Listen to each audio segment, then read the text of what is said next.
Have you ever been in a situation where someone you care about was struggling, and your first instinct was to step in, to fix, to rescue? Most of us have. It almost feels automatic. We see pain. We rush to ease it. We see confusion. We want to explain it. We see weakness. We want to strengthen it. That impulse feels noble. It feels like love. But what if I told you that sometimes the very act of helping can be a form of harm? This sounds harsh. It even sounds cruel. But let's look closer.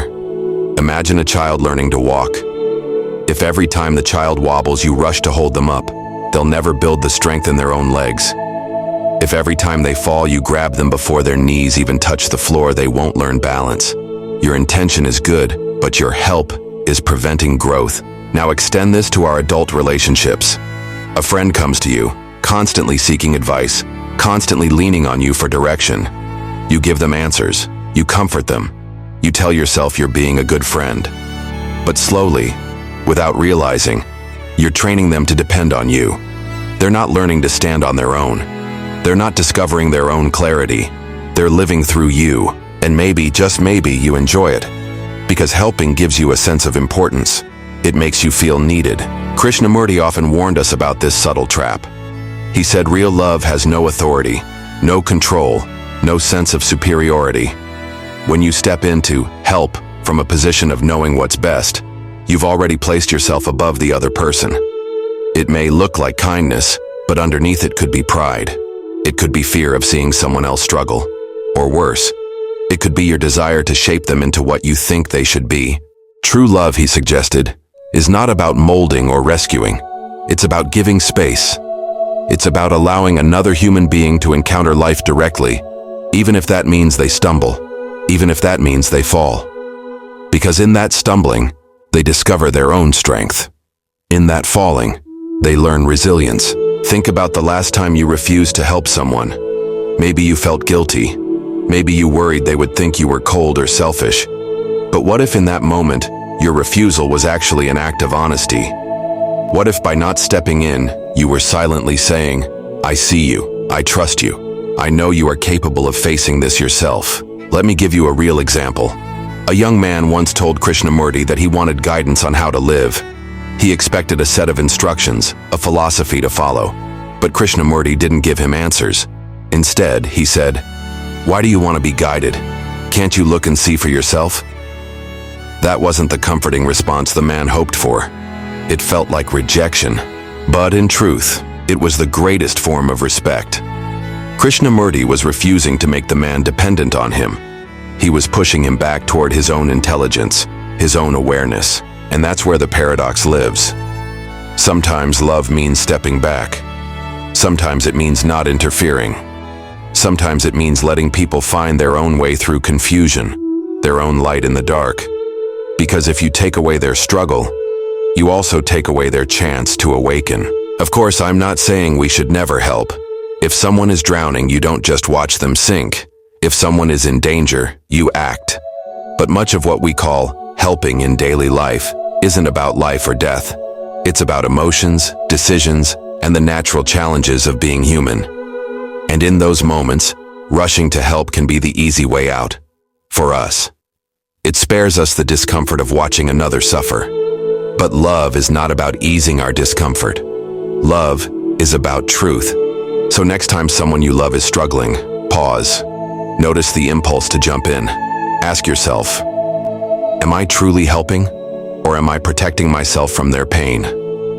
Because maybe the most loving thing you can do is to stand beside them silently, without judgment, without advice, without interference. Just presence, just trust. And maybe, in that silence, they discover something far more valuable than your help. They discover themselves, and this is where we begin to see the deeper meaning of refusing to help.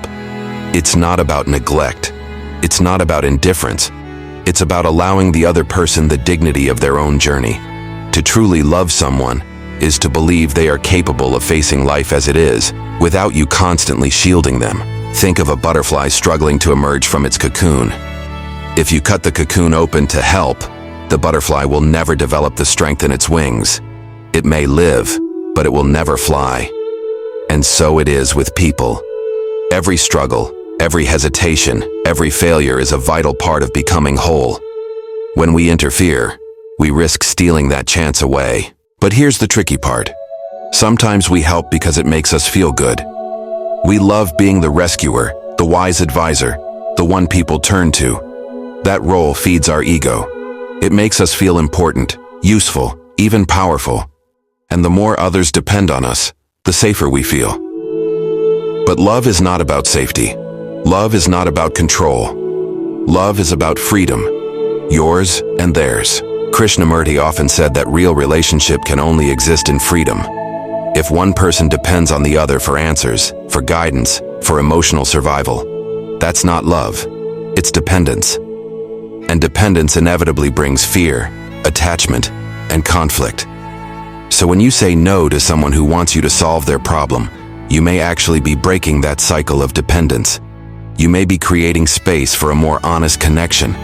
Let's bring this closer to daily life. Imagine your partner is upset, and you immediately jump in with solutions. Here's what you should do. Here's how to fix it. You think you're helping, but what if they don't want a solution?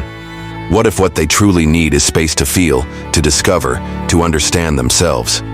By refusing to interfere, you might be offering something deeper than advice. You're offering presence. You're saying, I trust you to find your own way. Or consider your child.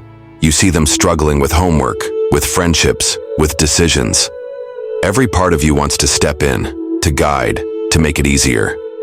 But if you always provide the answers, what are they learning? They may get through the problem, yes, but they won't learn how to think, how to stand, how to face uncertainty. Sometimes, the greatest gift a parent can give is not the solution, but the confidence that their child can face the unknown. So refusing to help isn't rejection. It's not coldness. It's love stripped of control.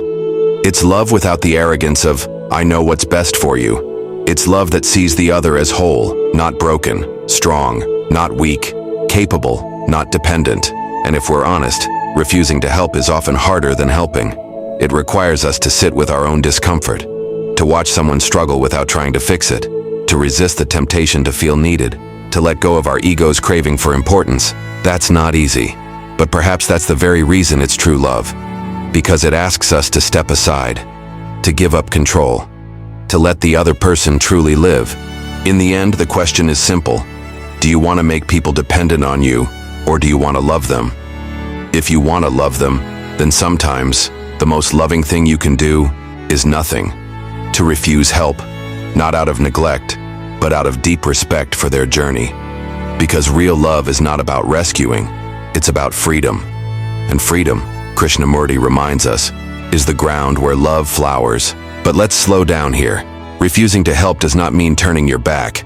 It does not mean walking away and leaving someone isolated. There's a subtle but powerful difference between abandonment and love without interference.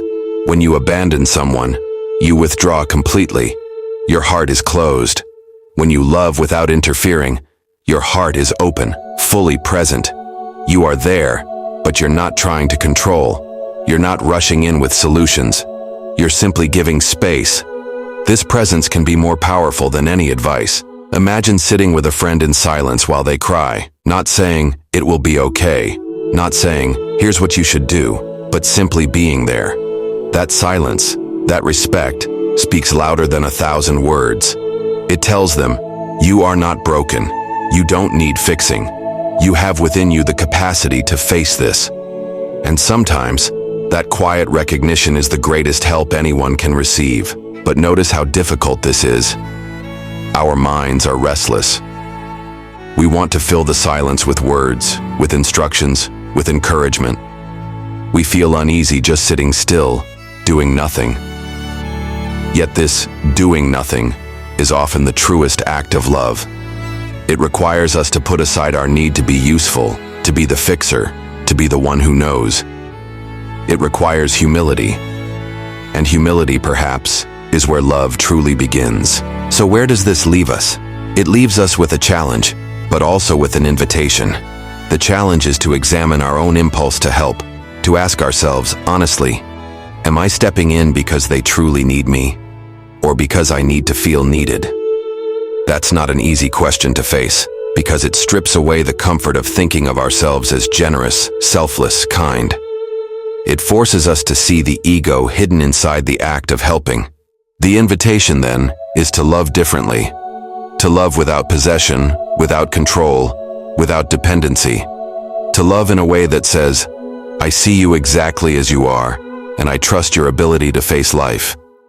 That kind of love is rare.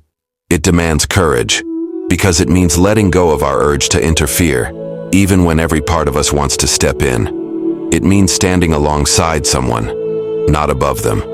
It means walking with them, not carrying them. And perhaps if we can discover this way of loving, our relationships transform. They become less about need and more about freedom, less about comfort and more about truth. And in that space of freedom, something extraordinary can flower. Not dependence, not authority, not control, but love that has no opposite. So the next time someone turns to you, pause before you rush to help. Look within, feel that impulse, and then ask yourself, is my help really love? Or is love asking me to simply be here silently, without interference? Sometimes refusing to help is not rejection, it is respect, it is trust, and maybe, just maybe, it is the truest act of love.